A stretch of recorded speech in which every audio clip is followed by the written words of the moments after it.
is Stephanie Kraft. I'm an energy healer and hypnotherapist in Northern Virginia, just outside of Washington, D.C. And today I want to talk about how we hold trauma in the body and how it can have negative effects on our health and well-being. And also I'll talk about ways that we can release that trauma from the body. So first I want to talk about animals in the wild and how they deal with the accumulation of stress hormones in the body. And this is a very good learning tool for us to understand how we can better assist our bodies in releasing trauma and stress hormones. So an animal in the wild, after it has gone through a chase in terms of perhaps a predator has run after another animal and there's been an attack and a fight.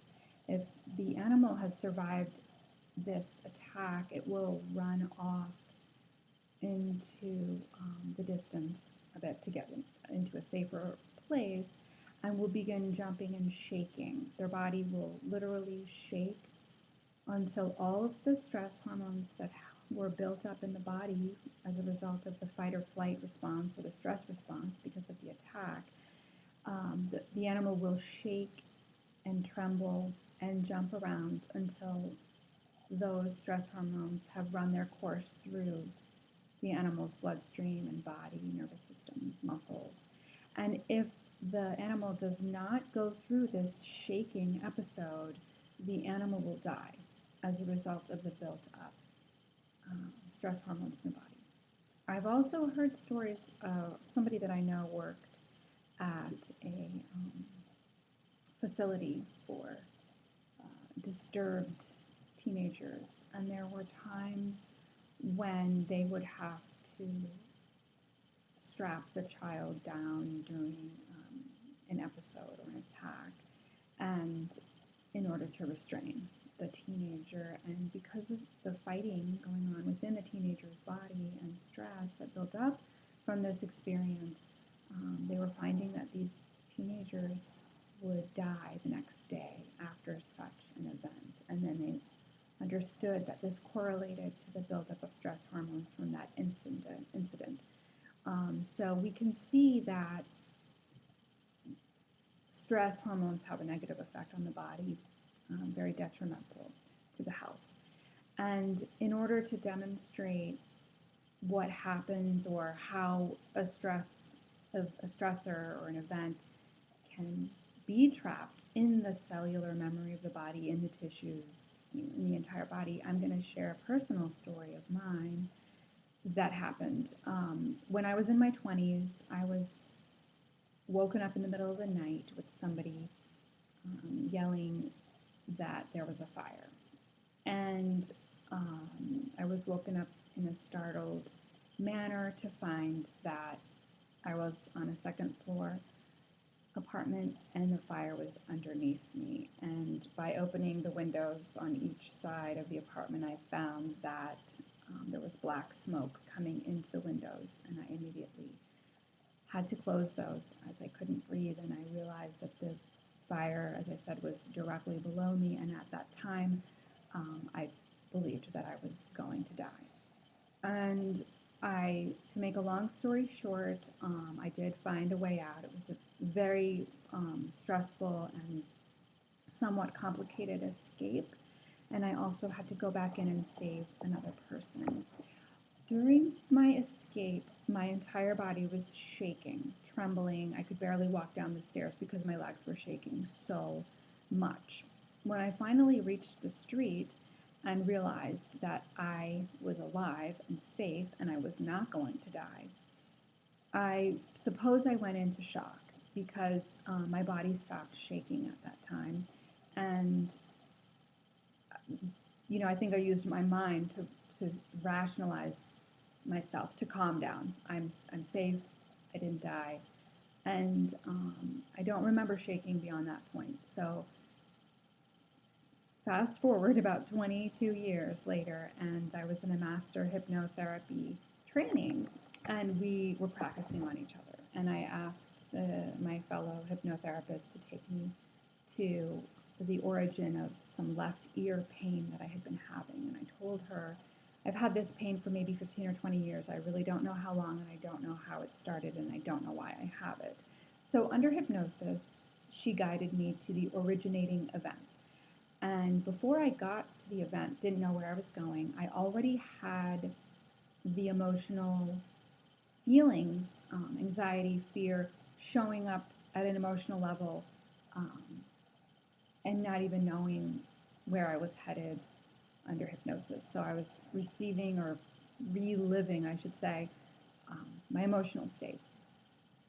And when I basically landed at the moment of that I was trying to get to, my subconscious mind brought me there. And I found myself once again sleeping in the bed, and the woman coming into my room and yelling, "Fire." And I relived that experience under hypnosis from beginning to end. And as I did, my body was vibrating and shaking throughout my entire body, and in all different parts. It was moving around. The trauma was releasing from my body, from various parts of my body, and I was crying. I honestly never knew that I held such trauma from that event in my body. I could easily tell the story just as I am now, without emotion, but more excitement. Like, isn't this the most thrilling story you've ever heard? And yes, it was scary, but I wasn't able to access the trauma, even in retelling the story for 20 years. I didn't tell it every year, but once in a while it would come up, and I would talk about how I escaped a fire. And honestly, as I said, I could not access the trauma because it was encapsulated in my body. So there's a technique in hypnosis in which you relive a traumatic experience over and over again. You go through it from beginning to end in order to release the entire trauma from that event. And most of the time it does take more than one cycle of reliving. So because I knew that technique, I took myself, it was kind of a self-guided hypnotherapeutic technique, because I understood that technique. And unbeknownst to the therapist that I was working with, she was a bit of a novice, I told her I'm going back to the beginning of the event, and I would relive it once again, shaking, trembling, vibrating, and crying quite a bit, reliving the entire experience. And I will say that the original event of being in the fire, I was very composed. I wasn't crying. I went into survival mode, in which I was very highly efficient, very calculated in my moves. It was all based on survival and saving the other woman, and doing everything I needed to do to get out with my belongings. I was in a foreign country, so I got my money, my passport, the most important things, because I didn't want those to burn and for me to be left stranded in a foreign country. So I had my wits about me, and I was acting under pressure, and I tend to act that way in a highly stressful situation or an emergency situation, and as many of us do. Some people freeze and paralyze, some people go hysterical, as was the case with the woman that I had to save. She was in a hysterical state and could not save herself or do what was necessary to survive, so I did have to step in and help her as well. So I wanted to make that point that, I wasn't fully aware of the trauma that I had experienced that day. So back to the hypnosis session, I took myself from beginning to end of that event so many times, I don't even know how many times, because the trauma was still not clearing completely out of my body every time I did it. And you must do this until you have zero trauma left in your body, in your mind, in your emotions, so that when the session is over, you are free and clear of that event, and your body has released all of it. It's important to do that for your health and well-being. And so, because prolonged stress has negative effects on our hormonal system, it can cause autoimmune disorders, cancer, fatigue, chronic fatigue, all kinds of things make us susceptible to illness and conditions.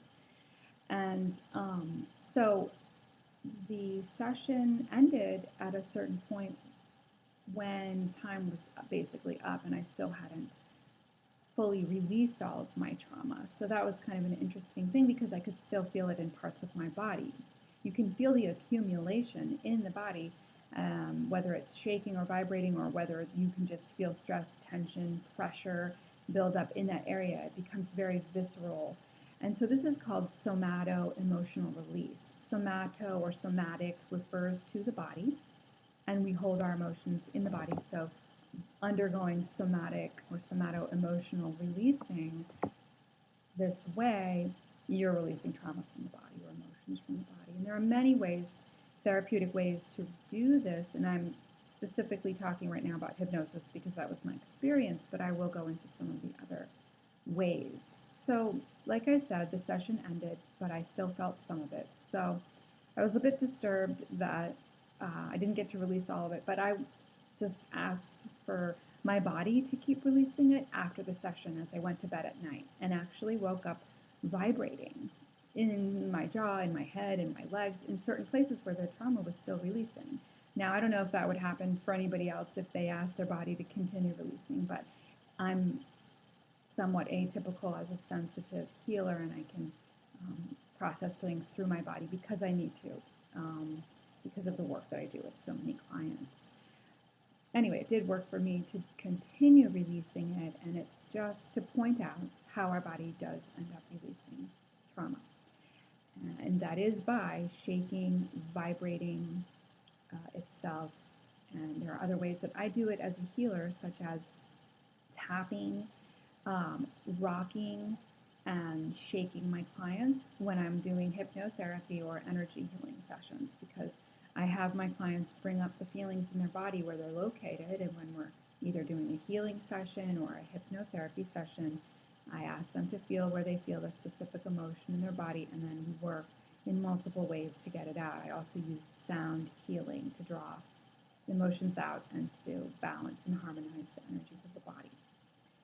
So that's it for now about this topic, although there's so much more to say about this, and I'll probably make more videos because I don't want to make the videos too long where they become boring to watch or just too long in general to watch. So more information about me and my work can be found at stephaniecraft.com. Thanks so much, and I will be seeing you soon.